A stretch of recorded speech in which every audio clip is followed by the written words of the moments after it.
Assalamualaikum warahmatullahi wabarakatuh.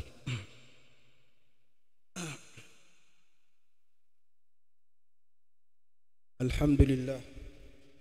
Alhamdulillahilladzi an'amana bi ni'matil iman wal islam. Asyhadu an la ilaha illallah wahdahu la syarika lah wa asyhadu anna Muhammadan 'abduhu wa khaliluhu wa habibuhu. Salawatu Rabbi wa salamuhu ala habibina al-Mustafa Muhammadin sallallahu alaihi wasallam wa ala alihi wa ashabihi wa man tabi'ahum bi ihsan ila yaumil qiyamah, amma ba'd. Alhamdulillah, segala puji hanya milik Allah subhanahu wa ta'ala. Dialah Allah Rabbul Alamin yang telah mendudukkan kita dalam majlis yang mulia ini. Tidaklah seorang hamba bisa duduk dalam majlis-majlis yang mulia, tidaklah seorang hamba ini bisa mengamalkan agama, tidaklah seorang hamba ini bisa menghidupkan sunnah kecuali atas kehendak, atas izin daripada Allah subhanahu wa ta'ala. Maka hendaknya kita senantiasa bersyukur. Yang kedua, kita perbanyak bersalawat kepada yang mulia baginda Rasulullah sallallahu alaihi wasallam. Dia kekasih Allah tapi banyak berkorban untuk umat. Banyak sakit, banyak berdarah, banyak menderita, banyak menangis untuk umat, untuk kita. Maka hendaknya kita ini menguatkan diri kita untuk senantiasa menghidupkan sunnah Rasulullah sallallahu alaihi wasallam. Insyaallah kita akan lanjut lagi. Pekan kemarin kita membahas mengenai kurban. Maka pekan ini insyaallah kita selesaikan. Karena masih ada pembahasan mengenai kurban, maka hendaknya kita ini insyaallah kita akan selesaikan. Jadi kurban itu kemarin hanya terjadi di 2 hari besar. Hari Idul Adha, yang kedua hari Tasyrik. Ya. Yang kedua, kurban ini hukumnya sunnah muakkad yang bersifat kifayah bagi 3 imam. Adapun Imam Hanafi mewajibkan kurban bagi yang mampu. Kemudian pembahasan mengenai 4 cacat yang tidak boleh untuk hewan kurban. Ternyata ini tidak sah, ya. Ya, diambil daripada hadis yang diriwayatkan oleh Al-Barra Ibn Azib ketika Nabi SAW berdiri di tengah-tengah kami. Kemudian Nabi bersabda, tidak boleh ada 4 cacat yang terdapat pada hewan kurban. Pertama kata Rasulullah, hewan kurban yang sebelah matanya ini cacat dengan sangat jelas cacatnya. Yang kedua, hewan kurban yang sakit yang tampak jelas sakitnya. Yang ketiga kata Rasulullah, hewan kurban yang pincang, yang sangat jelas pincangnya. Kemudian yang terakhir kata Rasulullah sallallahu alaihi wasallam, yaitu hewan kurban yang kurus, ya, sampai dikatakan tidak ada tulang sumsumnya, saking kurusnya. Namun para ulama mengatakan keempat-empatnya ini apabila ringan atau tidak terlalu tampak, maka ini boleh. Ya. Hadis ini disahihkan oleh Al-Imam Ibnu Hibban dan Imam Tirmidzi dari sahabat Al-Barra.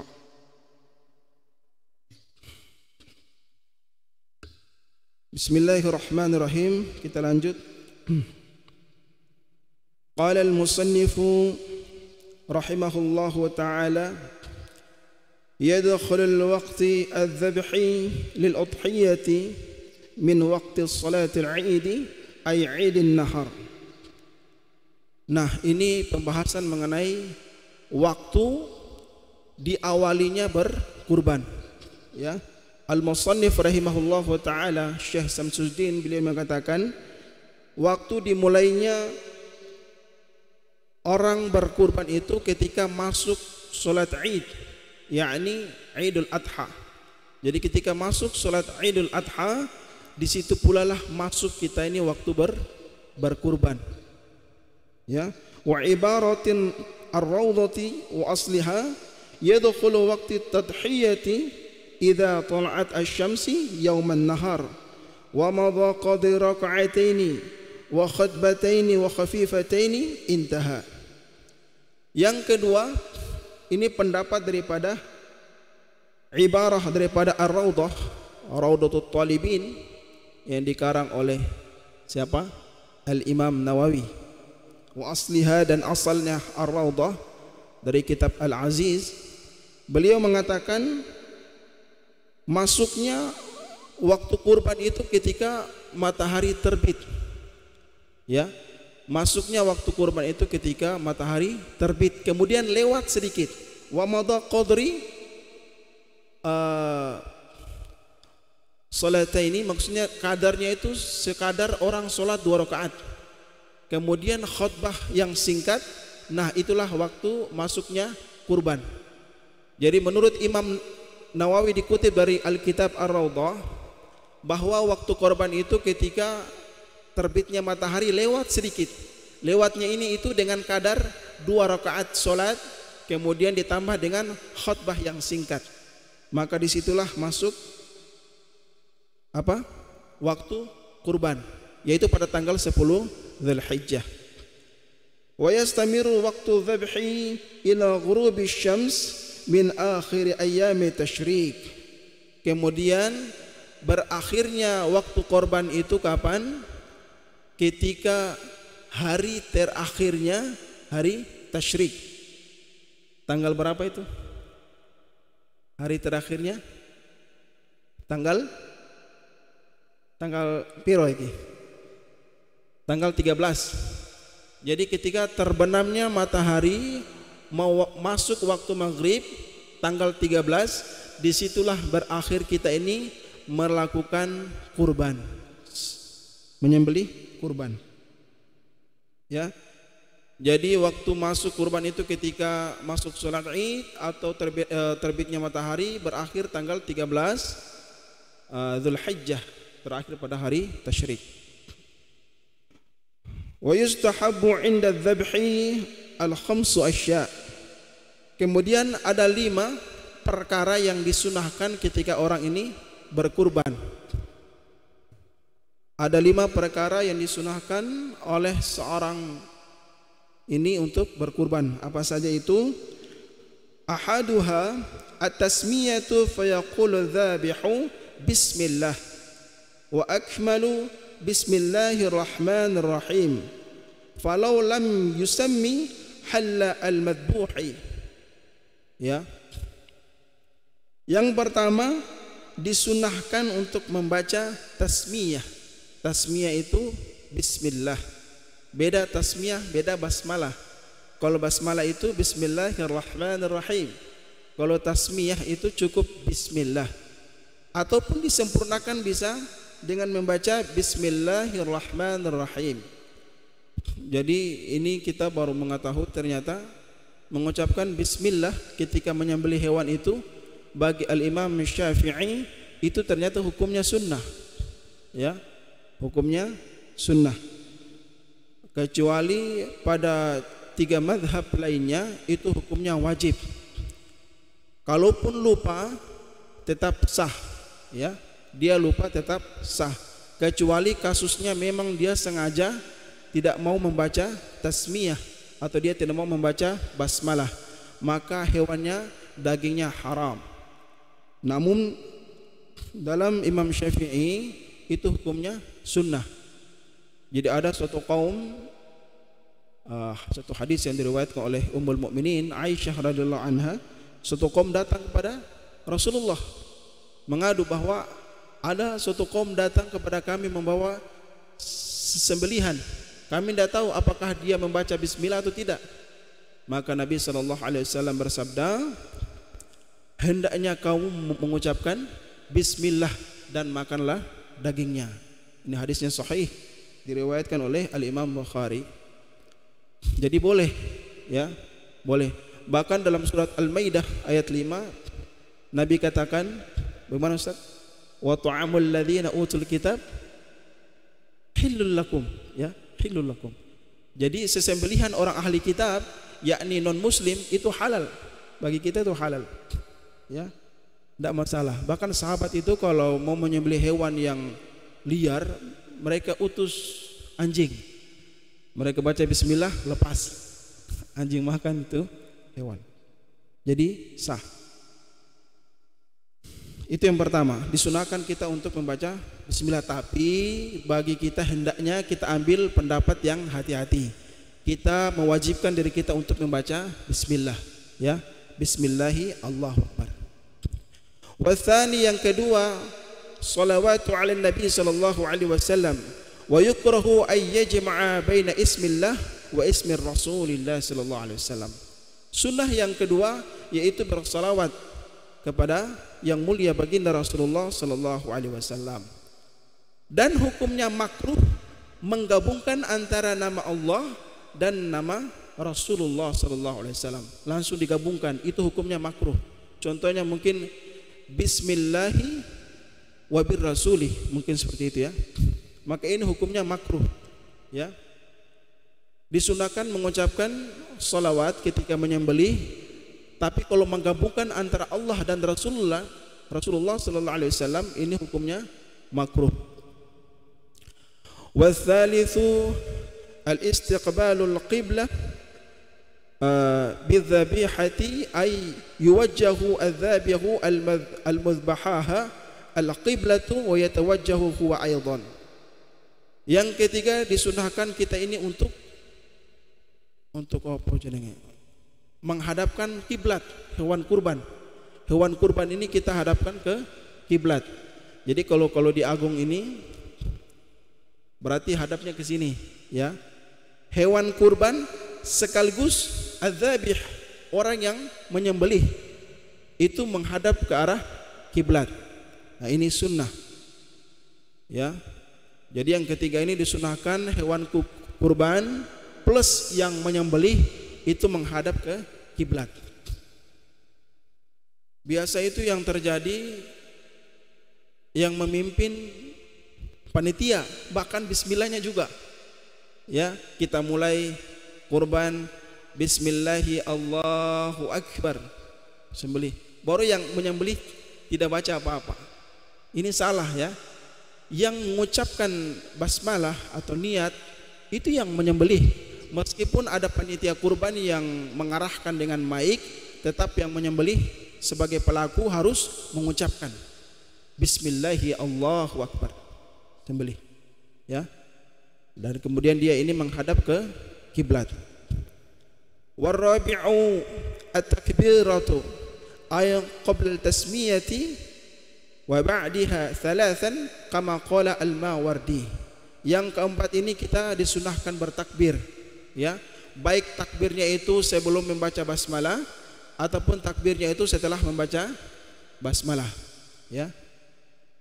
Jadi biasa orang itu bismillahi Allahu akbar, atau ini thalathan, sebanyak 3 kali, ya. Allahu akbar, Allahu akbar, Allahu akbar, bismillah. Atau setelah bismillah baru kita takbir sebanyak 3 kali.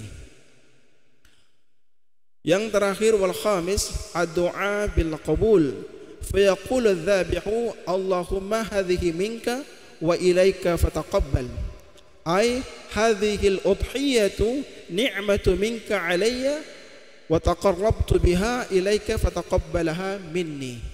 Hendaknya bagi adzabih, seorang penyembelih ini, dia berdoa, ya.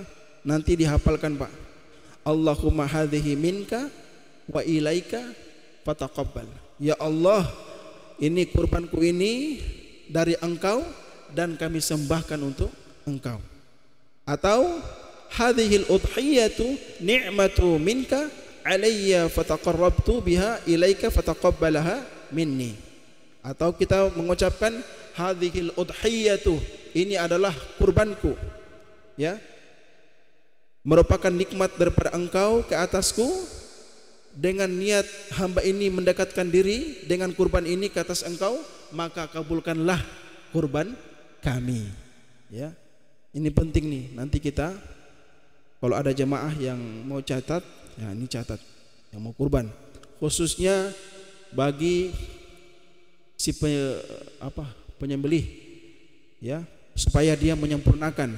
Dia membaca bismillah, dia membaca salawat, dia bertakbir, dia menghadap kiblat, kemudian yang kelima dia berdoa.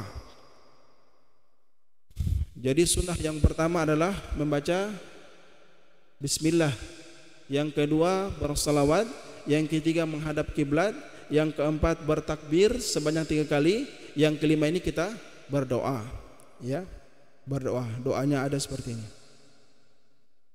Kemudian kita lanjut, wala yaqulu al-mudahhi syai'an min al-udhiyati al-manzurati bal yajibu alaihi tasaddaqu bi jami'i lihmiha.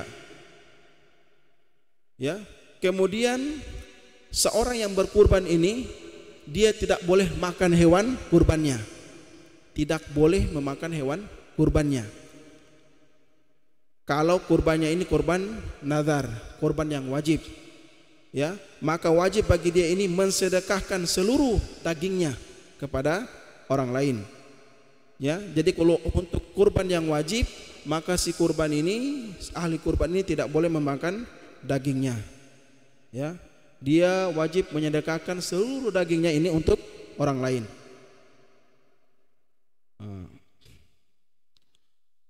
Falau akhraha fatalaffat lazimahu dhamanahu.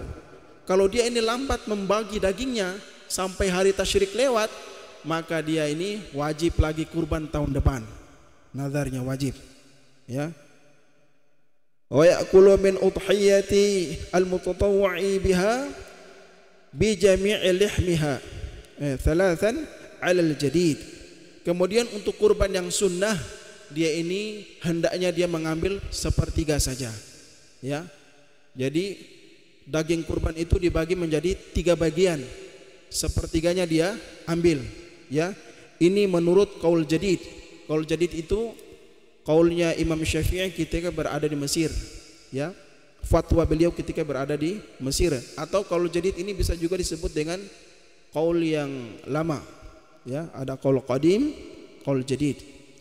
Wa amma thalithani faqila yatasaddaqu bihima wa rajjahahu an-Nawawi fi as-sahih at-tanbih. Namun menurut al-Imam Nawawi dikutip dalam kitab yang sahih at-tanbih, beliau mengatakan bahwa ini yang 1/2-nya, yang 2/3 ini, sisanya ini disedekahkan. Yahdi thalathan lil muslimin al-aghniya wa yatasaddaqu bi thuluthi 'ala al-fuqara min lihmihima, ya. Kemudian 2/3 lainnya itu, sepertiganya bisa disedekahkan kepada orang kaya, sepertiganya lagi disedekahkan kepada orang fakir, orang miskin, ya. Jadi daging itu dibagi 3, ya. Sepertiganya kita ambil, 2/3-nya dibagi 2 lagi. Sepertiganya kita bagi kepada orang kaya, kerabat, sepertiganya lagi kita kasih ke orang miskin, ya. Kemudian walam yarjuh an-Nawawi fi rawdati aw asliha syai'an min hadaini wajhaini wala bai'u ay yuharrimu 'ala al-mudahhi bai'un syai'un min udhiyati ay min lihmiha aw sya'riha aw jildiha, ya, wa yahramu aidan ja'aluhu ujratan. Jadi haram bagi seorang yang kurban ketika dia mengambil sepertiga tadi, kemudian sepertiganya tadi dia jual, ya. Haram bagi yang kurban ini menjual daging kurbannya. Ini hukumnya haram. Mau Maliki, mau Hanafi, mau Syafi'i, mau Ahmad bin Hanbal, 4 mazhab mengharamkan. Kalau kita ini kurban, kita ambil dagingnya, kemudian dagingnya kita jual. Beda kalau yang diberikan, ya. Kalau saya dikasih oleh Masjid Agung daging, kemudian saya jual, saya bikin coto, saya jual, ini tidak masalah, ya, karena sudah hak milik, ya. Tapi kalau yang orang yang berkurban, ini dia tidak boleh menjual. Mau apa? Mau lihmiha, mau dagingnya, atau sya'riha, bulunya, atau jildiha, kulitnya, ini tidak boleh, ya, tidak boleh dijual. Wa yahramu aidan ja'alahu ujratun lil jazari walau kanat al udhiyatu tatawwa'an. Kemudian tidak boleh juga kita memberi upah. Pekan kemarin sudah dibahas, ya. Tidak boleh memberi upah kepada orang yang menyembelih dengan daging kurban, ya. Contohnya seperti kemarin, Pak, tolong sembelih sapi saya, nanti saya kasih kamu upah kulit atau kepala sapi. Ini tidak boleh, ya. Beda kasusnya kalau orang ini ikhlas, kemudian kita memberikan kepalanya kah, kulitnya atau dagingnya, ini tidak masalah, bukan upah, ya. Atau kita memberikan upah berupa uang saja sebagai sewa dia untuk menyembelih, ya.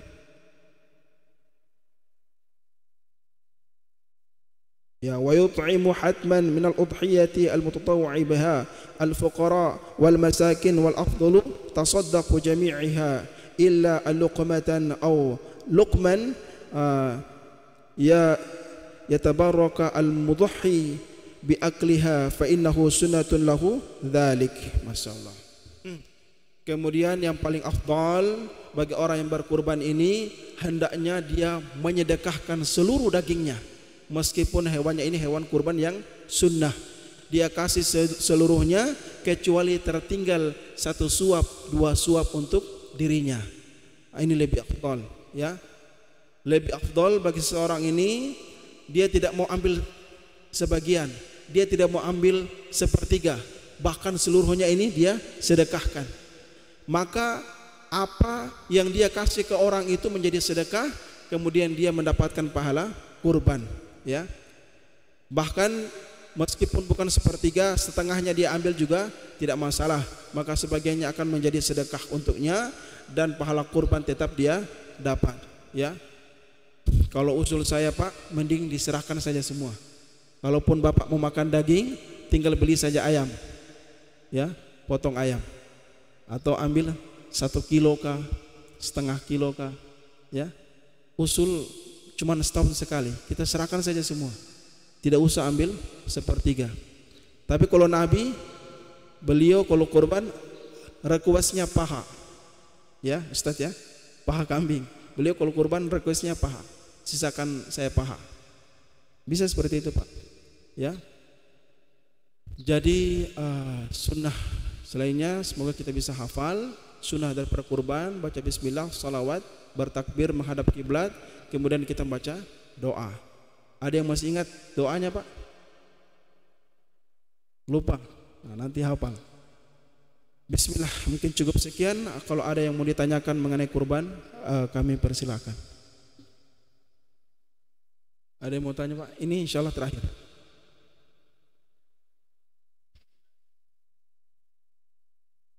Waalaikumsalam warahmatullahi wabarakatuh.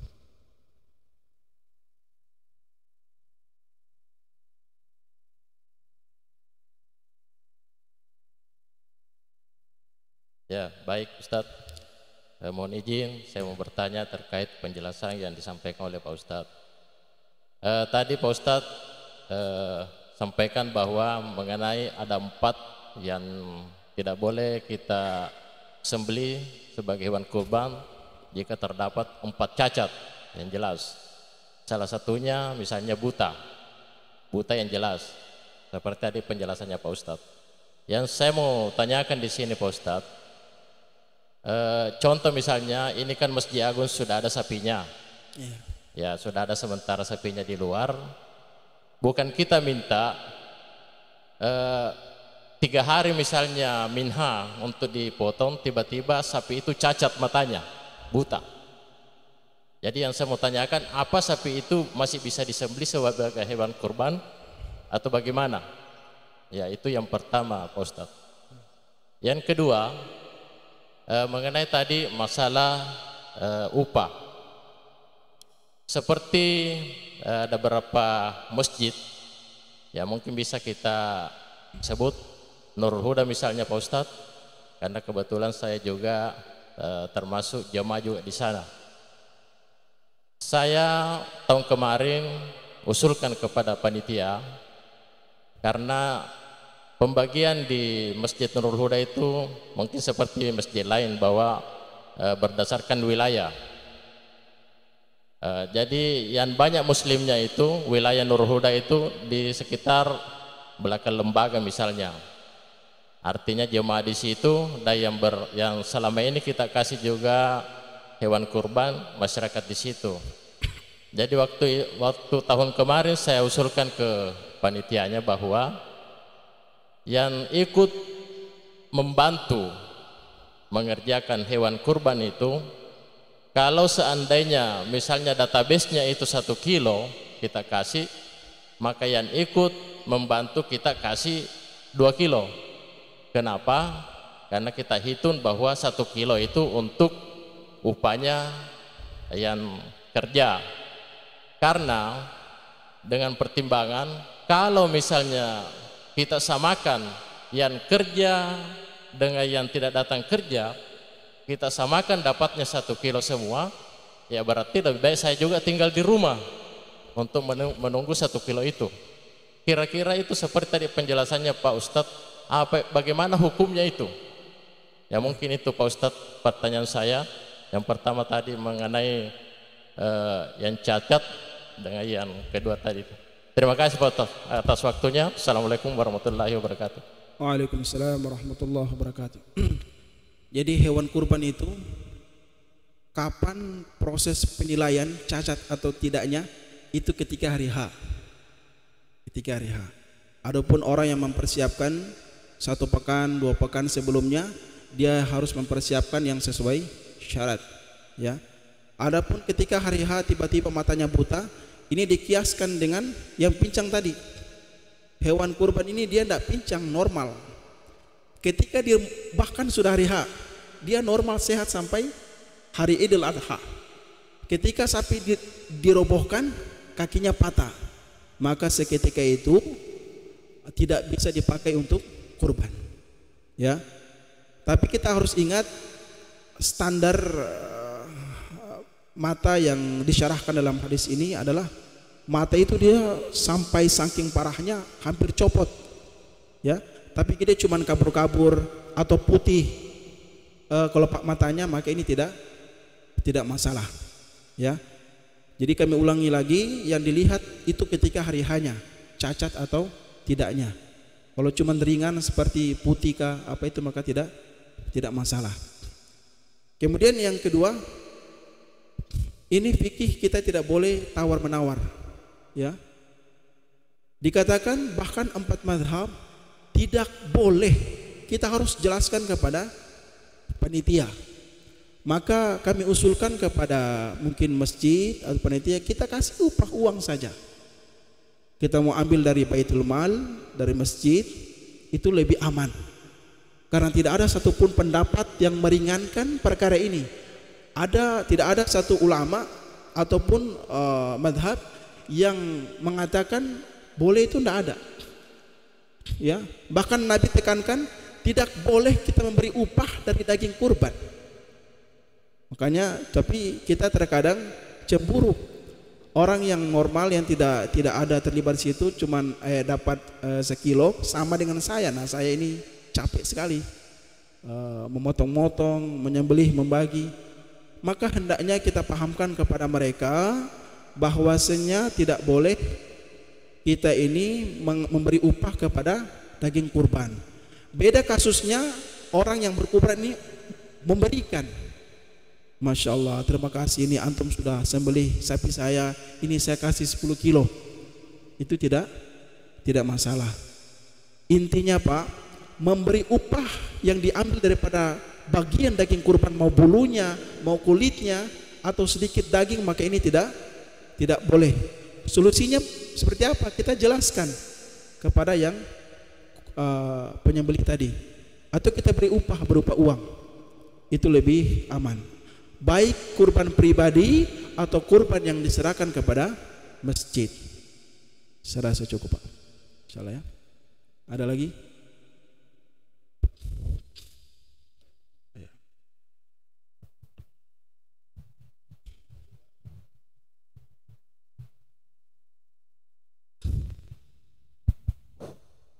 Assalamualaikum warahmatullahi wabarakatuh. Waalaikumsalam warahmatullahi wabarakatuh. Terima kasih atas kesempatan yang diberikan. Pertama-tama saya ingin menanyakan satu hadis yang sebenarnya kemarin saya sudah ungkapkan, saya sudah sampaikan, hanya saya masih ingin mencari jawaban. Mungkin ada apa istilahnya pengetahuan lain, yaitu hadis Nabi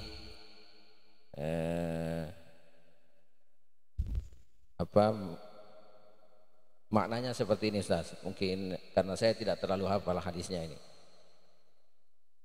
Barang siapa yang mempunyai kemampuan untuk berkurban lantas dia tidak berkurban, maka tidak usah mendekati tempat salat saya. Ini saya ingin, sesungguhnya apa maksudnya Nabi ini? Itu yang pertama, Ustaz. Yang kedua, saya ingin menyoroti tentang menyuruh orang menyembelih. Pernah saya mendengar seorang ustaz mengatakan, sebaiknya kamu jangan menyuruh orang untuk menyembelih, karena ini hewan kurban kamu. Bagaimana caranya dia membaca doanya? Kalau seperti yang ustaz tadi sampaikan, doanya itu kan di situ ini kurban saya. Nah, kalau yang memotong itu mengatakan ini kurban saya padahal orang lain punya, kira-kira bagaimana itu? Masya Allah. Nah, saya kira kalau yang doa yang saya tahu, Ustaz, yang pernah diajarkan seorang Ustaz, yang saya dengar, yang saya tahu ini, dia mengatakan doanya itu, Allahumma takabbal minni. Kalau kita yang potong sendiri hewan kurban kita, kalau kita memotongkan orang lain, karena Nabi juga pernah memotong lantas dilanjutkan oleh Sayyidina Ali. Jadi ini bukan hadis tapi diajarkan oleh ustaz. Doanya itu Allahumma takabbal minal fulan, minal ini. Apalagi kalau 7 orang disebut semua namanya, Ustaz.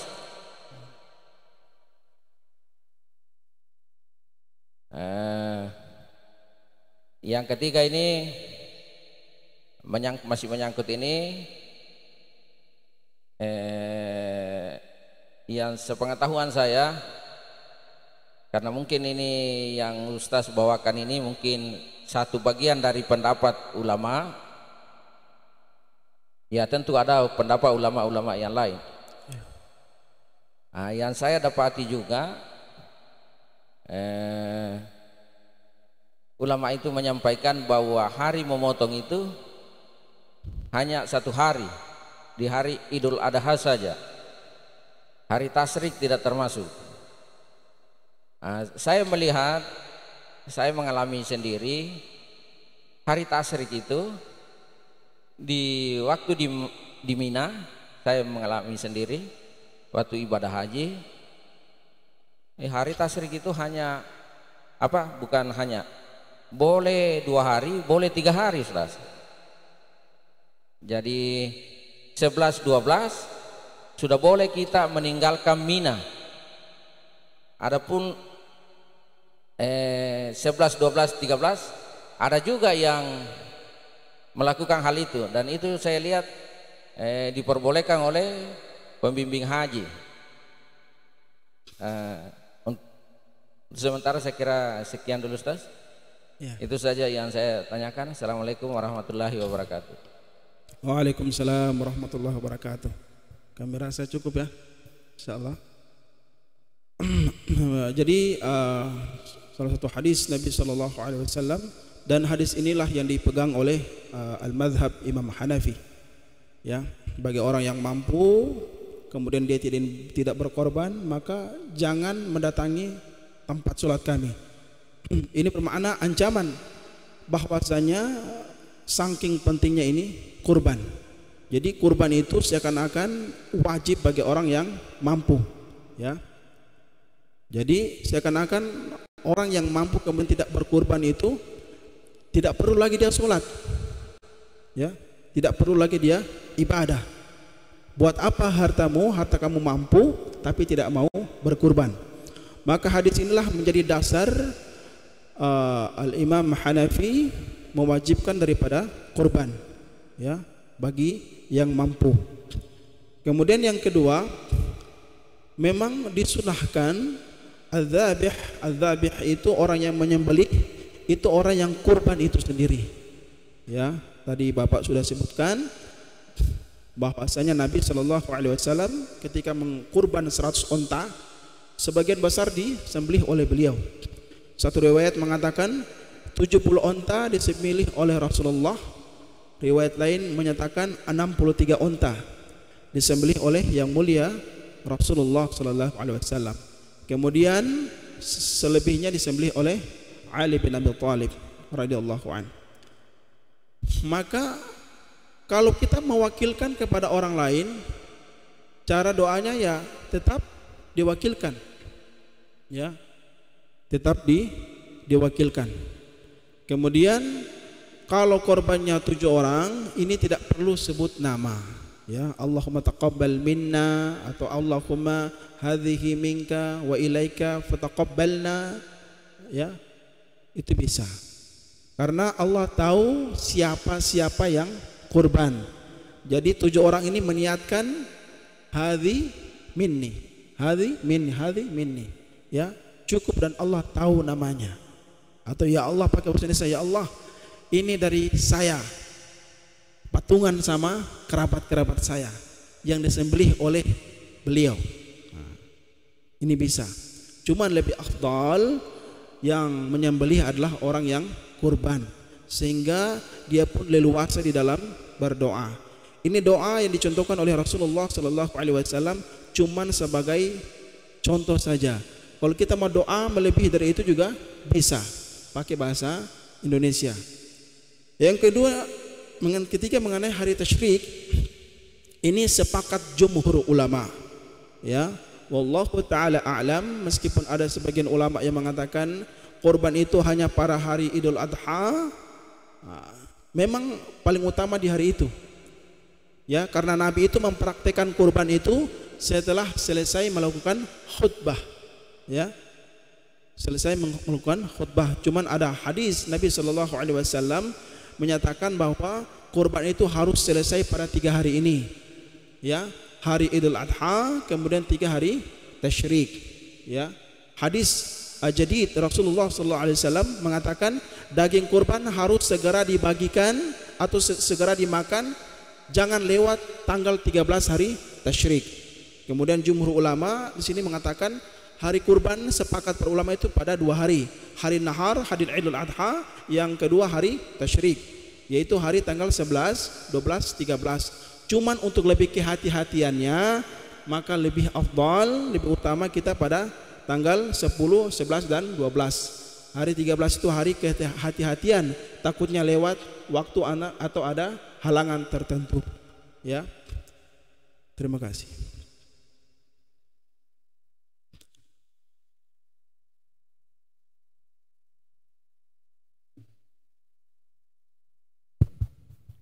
Assalamualaikum warahmatullahi wabarakatuh, Ustaz. Waalaikumsalam warahmatullahi. Saya cuma mengulangi pertanyaan yang akad yang lalu, Ustaz, mengenai syarat-syarat kurban, yaitu kemarin sudah dijelaskan untuk jenis kelaminnya, yaitu jantan dan betina. Nah, cuman yang saya mau tanyakan yang tentang betinanya. Misalnya kita ini orang awam yang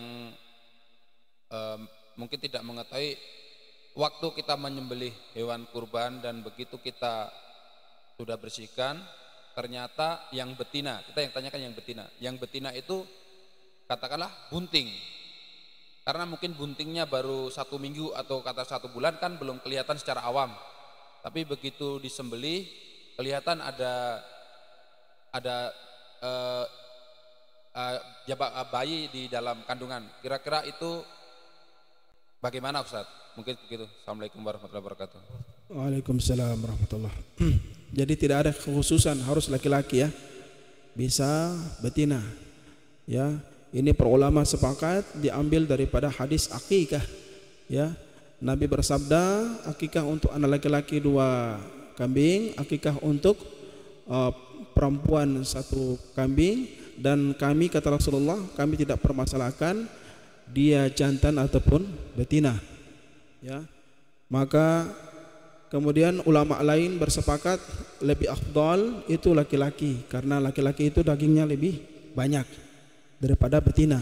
Tapi sah, bahkan ada ulama yang mengatakan lebih afdal yang betina ya.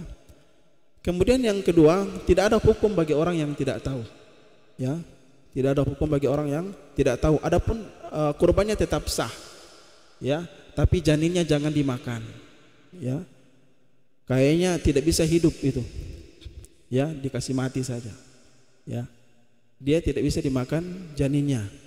Nah, karena kita tidak tahu, makanya hendaknya seorang yang mau kurban ini dia harus tanya kepada ahlinya supaya dia bisa lihat ini hewan betina ini lagi dalam keadaan hamil atau tidak ya, supaya itulah menjadi salah satu alasan kenapa lebih afdol yang laki-laki, karena menghindari perkara seperti itu ya. Adapun setelah sembelih kemudian ternyata ini hamil, maka hewannya tetap sah ya. Kami sampaikan bukan pendapat saya, ini ulama ya, menyampaikan bahwa ini sah. Adapun janinnya dikubur saja dengan adab yang baik. Kami rasa cukup ya, cukup mungkin ya, insyaallah. Oh ya,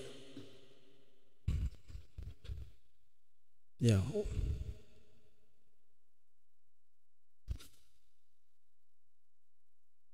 Nanti Ustadz kalau untuk cek dia bunting atau tidak, tanya suaminya atau bapaknya, ini kupus anak atau kupus istri bunting kah? Assalamualaikum warahmatullahi wabarakatuh. Waalaikumsalam warahmatullahi. Ini menyangkut pembagian Ustaz. Menyangkut pembagian tadi Ustaz tadi jelaskan 1/3 itu boleh milik yang kurban, 2/3 itu dibagi. Nah ini yang sudah menjadi kebiasaan, selalunya itu kan mereka data berdasarkan wilayah adat masjid ini. Karena Agung ini wilayah adatnya itu di seputaran pasar sini ya, mereka dari data di seputaran pasar. Tapi bagi saya ada yang dilupa, yaitu tetangga kita yang non. Kalau sapinya itu berkelebihan, karena kurban ini mereka juga bisa dapat, itu menurut pendapat saya. Sehingga ketika sapinya itu banyak, mereka juga harus masuk dalam pendataan, kecuali sapinya itu kurang, apakah itu diperbolehkan atau tidak untuk yang non ada posisi kurban. Ini sapi kurban ya, bukan sapi apa lagi ini, potong biasa ke apa kurban ya, sedekah ke apa namanya ya. Itu Ustaz, itu mohon penjelasannya karena kita di seputaran sini banyak yang non juga.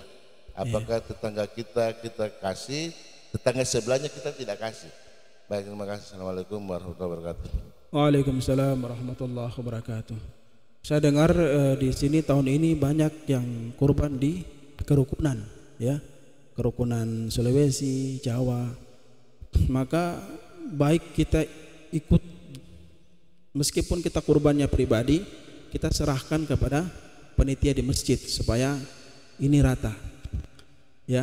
Nabi itu mengutamakan yang dekat, mau dia itu muslim, non muslim, beliau kasih, ya.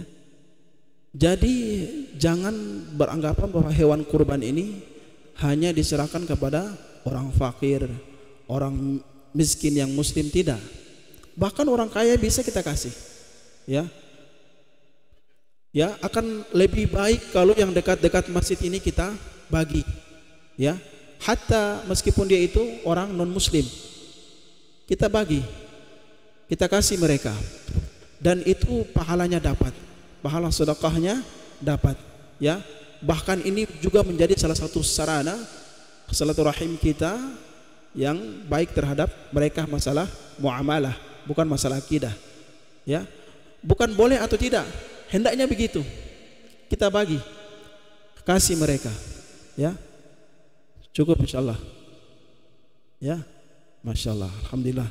Semoga apa yang kita bahas ini Allah pahamkan kepada kita ini agama, sehingga kita ini mudah, selain paham kita mudah untuk mengamalkan, ya. Kita tutup dengan baca doa kafaraah majelis. Subhanakallahumma wa bihamdika asyhadu an la ilaha illa anta astaghfiruka wa atubu ilaik. Assalamualaikum warahmatullahi wabarakatuh.